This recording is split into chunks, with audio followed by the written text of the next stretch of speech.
Oui, c'est ça, et c'est aussi le fait que Jacques-Henri Hérault, je pense, n'a pas eu la bonne attitude au départ. C'est-à-dire que il a parfois pris de haut certains de ses interlocuteurs. Je parle pas que des journalistes, mais dans ses relations avec parfois la mairie de Marseille, avec le stade pour avoir l'exploitation et Arema. Bon, moi j'ai eu beaucoup de retours de gens qui n'aimaient pas trop parfois voilà, ce côté un petit peu hautain, écrasé, voilà, cette tendance à un petit peu écraser son interlocuteur, parfois le rabaisser. Bon voilà, il y a eu quand même parfois des attitudes de la part de Jacques-Henri Hérault. C'est-à-dire que culturellement, il n'est pas très marseillais.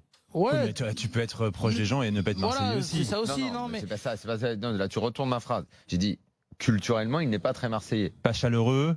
Ça veut pas dire. Ça veut pas dire ça. D'abord, ça n'est pas tombé dans la caricature. C'est juste que culturellement, il est un peu populaire, il est éloigné de la culture marseillaise. Ça veut pas dire que si t'es éloigné de la culture marseillaise, t'es pas un bon mec. Je parle juste d'une adéquation, d'une sorte d'osmose qui peut ou ne pas se faire. Et elle peut se faire sans être forcément marseillais. Attention. Bien sûr. Oui, ça a déjà existé, tout à fait. Juste t'adapter. Toi, tu vas dans n'importe quel pays, tu peux t'adapter culturellement à d'autres choses.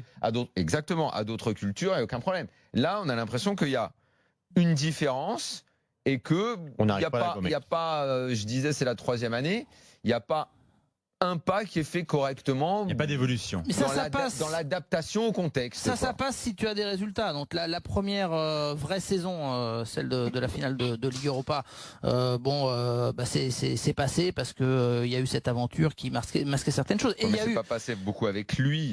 Non, mais il y a eu aussi en coulisses. Il faut pas, tout n'est pas noir non plus. Je veux dire, en coulisses, voilà, c'est quelqu'un qui s'y donne aussi, qui fait un travail malgré tout, si je sors du sportif, assez conséquent sur certains dossiers, mais il est rattrapé, je crois, par deux grosses boulettes, je pense, en termes de communication, et surtout cette incapacité à assumer et dire les choses, de nombreuses erreurs sur le plan sportif.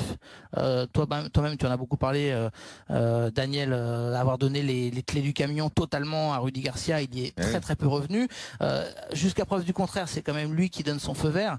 Donc la catastrophe entre guillemets industrielle qui est un transfert de Strootman, pour ne prendre que lui, il y a eu d'autres exemples évidemment. Il y en a d'autres, mais il y en a beaucoup d'autres, mais lui il est marquant parce que c'est une longue durée, 5 ans, salaire astronomique, etc. Je veux dire, c'est quand même lui au final qui donne son feu vert et qui signe. Bon, je trouve que ces erreurs-là, on les assume pas, on n'en parle pas. Mais est-ce qu'à l'arrivée, le truc le plus simple à dire, c'est qu'il connaît pas le football, il connaît pas ce milieu. C'est quelque chose que finalement il n'arrive pas à maîtriser, parce que tout simplement il n'est pas très vite arrivé à son seuil de compétence. Pierre.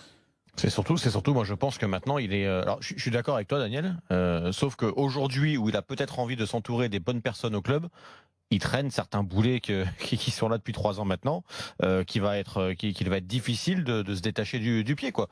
Que voulez-vous aussi qu'il vous annonce? Alors j'ai bien compris, Flo, ce que vous pouviez attendre un petit peu, de se rapprocher un petit peu, d'être un petit peu ouvert, d'essayer de répondre. Mais que voulez-vous que le président de l'OM aujourd'hui réponde aux questions sur les finances de l'OM, sur le recrutement? On peut comprendre qu'ils disent rien. Rami, oui, il y a une procédure.